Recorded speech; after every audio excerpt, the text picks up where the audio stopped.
Hello friends, नमस्कार। स्वागत है आपका हमारे यूट्यूब चैनल रणवीर महरिया में।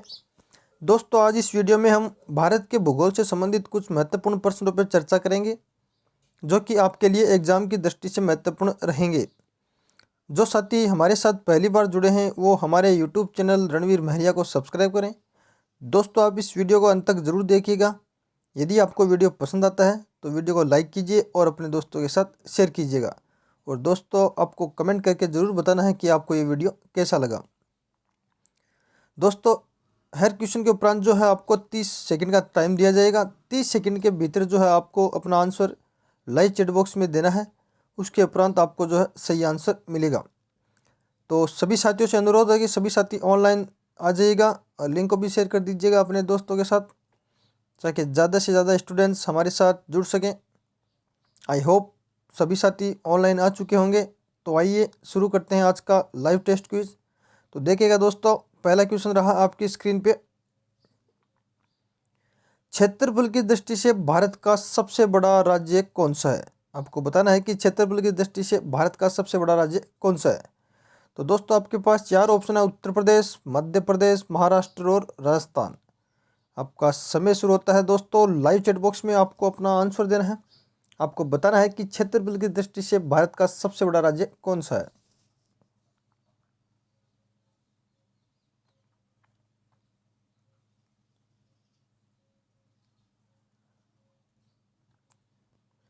यस गाइस, आपका समय समाप्त होता है और इस क्वेश्चन का जो सही आंसर है ये हो जाएगा राजस्थान। देखिएगा दोस्तों, क्षेत्रफल की दृष्टि से भारत का सबसे बड़ा राज्य राजस्थान है, जिसका कुल क्षेत्रफल है वो लगभग 3,42,239 वर्ग किलोमीटर है।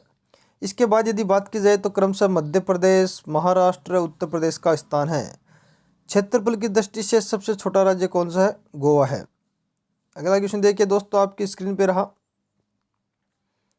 कर्क रेखा निम्न में से किस राज्य से होके गुजरती है? आपको बताना है कि कर्क रेखा है वो निम्न में से किस राज्य से गुजरती है। तो दोस्तों, आपके पास 4 ऑप्शन रहेंगे: उड़ीसा, झारखंड, उत्तर प्रदेश और आंध्र प्रदेश। दोस्तों, आपका समय शुरू होता है। लाइव चैट बॉक्स में आप अपना आंसर देंगे। आपको बताना है कि कर्क रेखा निम्न में से किस राज्य से गुजरती है।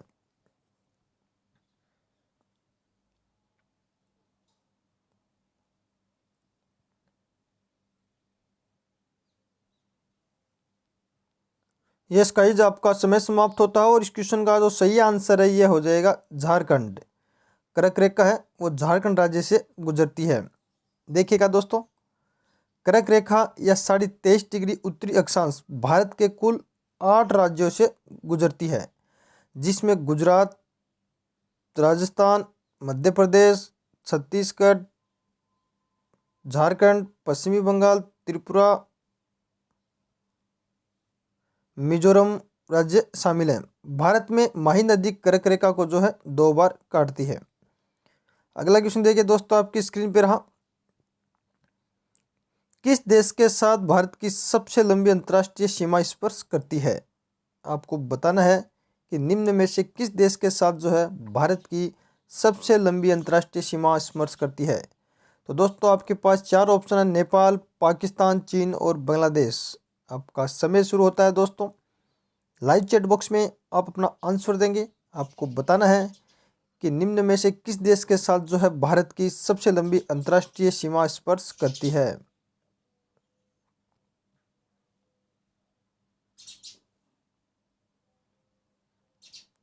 यस गाइस, आपका समय समाप्त होता है और इस क्वेश्चन का जो सही आंसर है ये हो जाएगा बांग्लादेश। देखिएगा दोस्तों, भारत की सबसे लंबी अंतर्राष्ट्रीय सीमा जो है वो बांग्लादेश की है।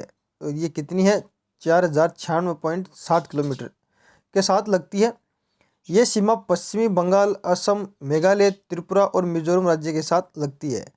जबकि सबसे छोटी अंतर्राष्ट्रीय सीमा की बात की जाए तो ये अफगानिस्तान से लगती है, जो कि 106 किलोमीटर है। इसके अलावा जम्मू कश्मीर राज्य के साथ सीमा साझा करती है। अगला क्वेश्चन देखिए दोस्तों, आपकी स्क्रीन पे रहा। भारत में सबसे छोटा दिन कब होता है? आपको बताना है कि भारत में जो है सबसे छोटा दिन कब होता है। आपके पास 4 ऑप्शन है दोस्तों: 22 दिसंबर, 21 मार्च, 23 दिसंबर और 22 जून। तो दोस्तों, आपका समय शुरू होता है। लाइव चैट बॉक्स में आप अपना आंसर देंगे। आपको बताना है कि भारत में जो है सबसे छोटा दिन कब होता है।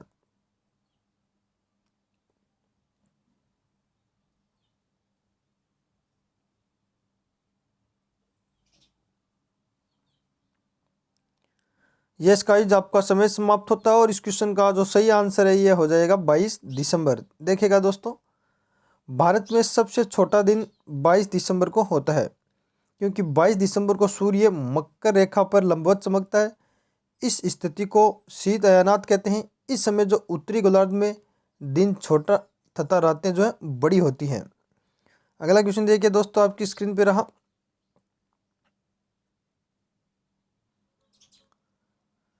निम्नलिखित में से किन ग्रहों का कोई उपग्रह नहीं है। आपको बताना है कि निम्न में से किन ग्रहों का कोई उपग्रह नहीं है। दोस्तों आपके पास चार ऑप्शन है, मंगल और शुक्र, बुध और शुक्र, मंगल और बुध, नेपच्यून और प्लेटो। आपको बताना है कि निम्न में से किन ग्रहों का कोई उपग्रह नहीं है। तो दोस्तों आपका समय शुरू होता है, लाइव चैट बॉक्स में आप अपना आंसर देंगे।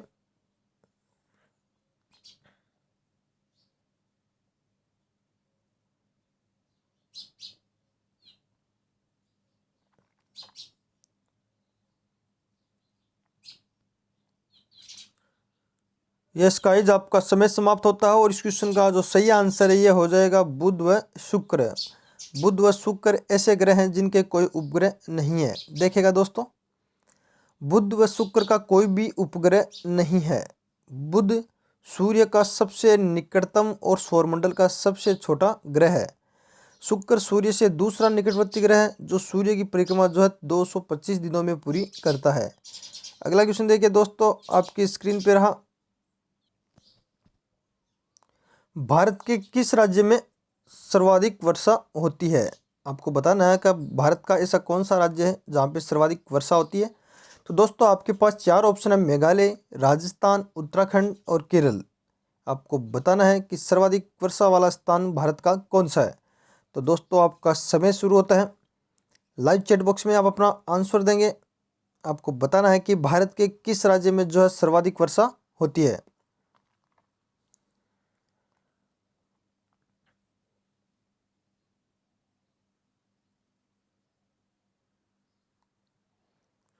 यस गाइस, आपका समय समाप्त होता है और इस क्वेश्चन का जो सही आंसर है ये हो जाएगा मेघालय। देखिएगा दोस्तों, भारत में सर्वाधिक वर्षा पूर्वोत्तर में स्थित मेघालय राज्य के माशिनराम नामक स्थान पे होती है। ये मेघालय के पूरी खासी जिले में स्थित है। यहाँ औसत वार्षिक वर्षा जो है 11,872 मिमी होती है। अगला क्वेश्चन देखिए दोस्तों, आपकी स्क्रीन पे रहा।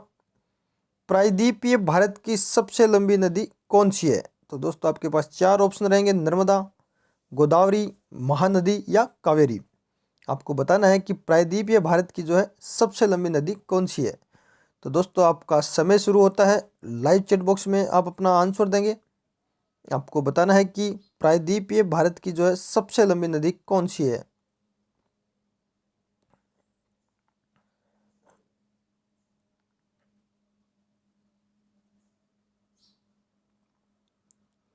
यस गाइस, आपका समय समाप्त होता है और इस क्वेश्चन का जो सही आंसर है ये हो जाएगा गोदावरी नदी। प्रायद्वीपीय भारत की सबसे लंबी नदी कौन सी है, गोदावरी। देखिएगा दोस्तों, प्रायद्वीपीय भारत दक्षिणी भारत की जो है सबसे लंबी नदी गोदावरी है, जिसकी कुल लंबाई की बात की जाए तो 1465 किलोमीटर है। ये महाराष्ट्र में नासिक के त्रिम्बकेश्वर फाड़ी से निकलकर पूर्व से पश्चिम की ओर प्रवाहित होती हुई बंगाल की खाड़ी में गिरती है। इसे दक्षिणी भारत की गंगा वर्धगंगा के नाम से भी जाना जाता है। अगला क्वेश्चन देखिए दोस्तों, आपकी स्क्रीन पे रहा। भाखड़ा नांगल एक संयुक्त परियोजना है। कौन कौन से राज्यों की जो है भाखड़ा नांगल एक संयुक्त परियोजना मानी गई है। तो दोस्तों आपके पास चार ऑप्शन रहेंगे, हरियाणा, पंजाब, राजस्थान, हरियाणा, पंजाब, दिल्ली, हिमाचल प्रदेश, हरियाणा, पंजाब या पंजाब, दिल्ली, राजस्थान। आपको बताना है कि भाखड़ा नागल एक संयुक्त परियोजना है, निम्न में से कौन से राज्यों की संयुक्त परियोजना मानी गई है। तो दोस्तों आपका समय शुरू होता है, लाइव चैट बॉक्स में आपको अपना आंसर देना है और आपको बताना है कि निम्न में से कौन से राज्यों की जो है भाखड़ा नागल एक संयुक्त परियोजना मानी गई है।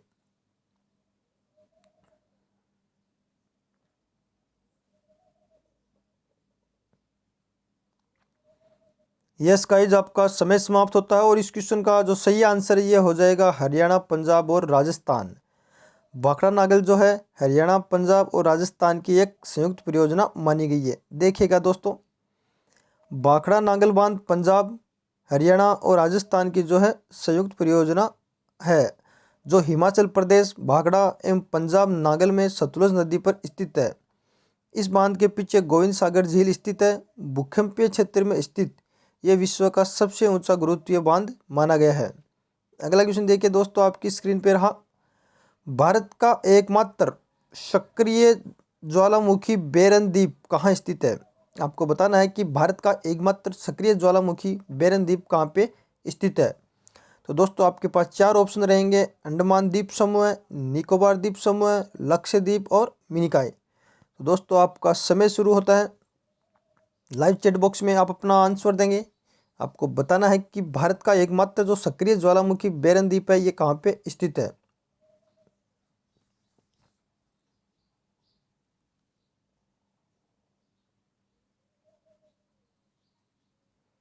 यस गाइस, आपका समय समाप्त होता है और इस क्वेश्चन का जो सही आंसर है ये हो जाएगा अंडमान द्वीप समूह। देखिएगा दोस्तों, बेरन द्वीप भारत का ही नहीं बल्कि एशिया का एकमात्र सक्रिय ज्वालामुखी द्वीप है, जो बंगाल की खाड़ी में स्थित अंडमान निकोबार द्वीप समूह का एक भाग है। बेरन का अर्थ है बंजर, जहाँ कोई नहीं रहता हो। इस द्वीप पर कोई भी मानव बसाव नहीं है। अगला क्वेश्चन देखिए दोस्तों, आपकी स्क्रीन पे रहा। जोजिला जो दर्रा है ये निम्न में से जोड़ता है। तो आपके पास चार ऑप्शन रहेंगे, श्रीनगर और लेह को, अरुणाचल प्रदेश और तिब्बत को, चंबा और स्पीति को, या इनमें से कोई नहीं। आपको बताना है कि जो जोजिला दर्रा है निम्न में से किसको जोड़ता है। तो दोस्तों आपका समय शुरू होता है। लाइव चैट बॉक्स में आप अपना आंसर देंगे। आपको बताना है कि जोजिला दर्रा निम्न में से किनको जोड़ता है।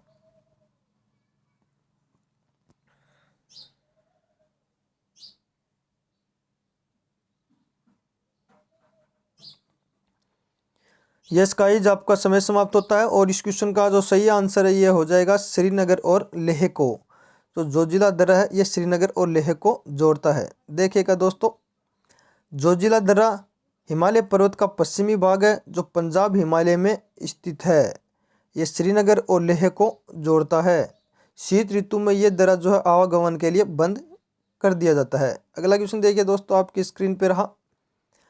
दुधवा टाइगर रिजर्व किस राज्य में स्थित है? आपको बताना है कि दुधवा टाइगर जो है ये किस राज्य में स्थित है। तो दोस्तों आपके पास चार ऑप्शन रहेंगे, कर्नाटक, उत्तर प्रदेश, छत्तीसगढ़ और पश्चिमी बंगाल। आपका समय शुरू होता है दोस्तों। लाइव चैट बॉक्स में आपको अपना आंसर देना है। आपको बताना है कि जो दुधवा टाइगर रिजर्व है ये किस राज्य में स्थित है।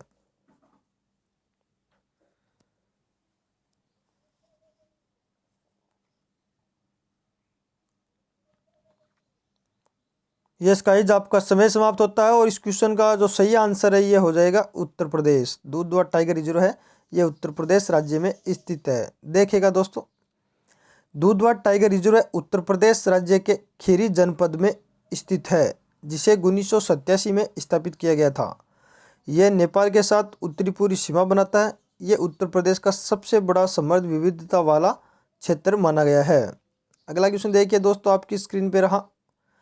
इंदिरा गांधी नहर का उद्गम स्थल कौन सा है? आपको बताना है कि इंदिरा गांधी नहर का उद्गम स्थल निम्न में से कौन सा है। तो दोस्तों आपके पास चार ऑप्शन रहेंगे, गांधी सागर बांध, भाखड़ा बांध, हरिके बैराज और गोविंद सागर बांध। तो दोस्तों आपका समय शुरू होता है। लाइव चैट बॉक्स में आपको अपना आंसर देना है। आपको बताना है कि इंदिरा गांधी नहर का जो है उद्गम स्थल निम्न में से कौन सा है।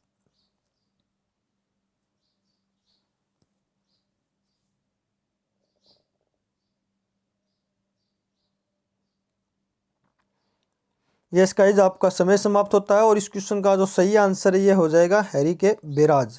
इंदिरा गांधी नहर का उद्गम स्थल की बात की जाए तो ये कौन सा है? हरिके बैराज। देखिएगा दोस्तों, हरिके बैराज के निकट से व्यास एवं सतलज नदी के संगम से इंदिरा गांधी का उद्गम होता है। इस नहर को सतलुज, व्यास और रावी नदी से जल को प्राप्त होता है, जिससे पश्चिमी राजस्थान में मुख्य रूप से सिंचाई की जाती है। अगला क्वेश्चन देखिए दोस्तों, आपकी स्क्रीन पर रहा। चंबल नदी पर कौन सा बांध निर्मित है? आपको बताना है कि चंबल नदी पर निम्न में से कौन सा बांध निर्मित है। तो दोस्तों आपके पास 4 ऑप्शन रहेंगे, इंदिरा सागर, सरदार सागर, गांधी सागर या भाखड़ा बांध। तो आपका समय शुरू होता है दोस्तों। लाइव चैट बॉक्स में आपको अपना आंसर देना है और आपको बताना है कि चंबल नदी पर निम्न में से कौन सा बांध निर्मित है।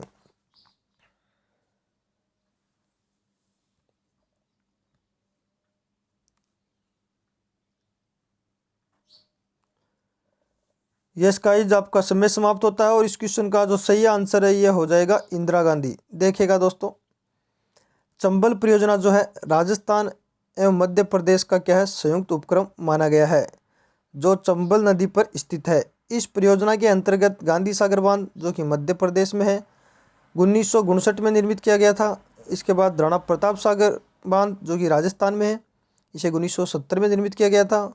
जवाहर सागर बांध जो कि राजस्थान में है, इसे भी 1972 में निर्मित किया गया था। एवं कोटा बैराज ये भी कहाँ है, राजस्थान में है और 1960 में इसका निर्मित किया गया था।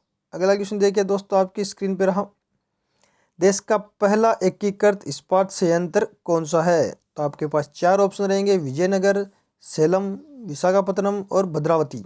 आपको बताना है कि देश का पहला एकीकृत इस्पात संयंत्र निम्न में से कौन सा है।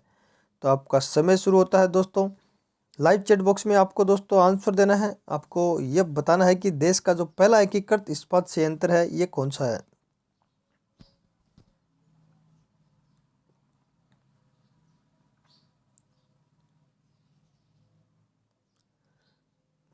यस गाइस, आपका समय समाप्त होता है और इस क्वेश्चन का जो सही आंसर है ये हो जाएगा विशाखापत्तनम। देखिएगा दोस्तों, विशाखापत्तनम स्टील प्लांट जिसे विजाग स्टील प्लांट के नाम से भी जाना जाता है और यह समुद्र तट पर स्थित देश का प्रथम एकीकृत संयंत्र है। 1971 में स्थापित यह भारत का सर्वाधिक इस्पात का उत्पादन करने वाला संयंत्र माना गया है। अगला क्वेश्चन देखिए दोस्तों, आपकी स्क्रीन पर, हाँ, भारत का सबसे लंबा राष्ट्रीय महामार्ग कौन सा है? आपको बताना है कि भारत का सबसे लंबा राष्ट्रीय महामार्ग निम्न में से कौन सा है। दोस्तों आपके पास 4 ऑप्शन है, NH4, NH44, NH10 और NH5। तो दोस्तों आपका समय शुरू होता है। लाइव चैट बॉक्स में आपको अपना आंसर देना है। आपको बताना है कि भारत का सबसे लंबा राष्ट्रीय महामार्ग निम्न में से कौन सा है।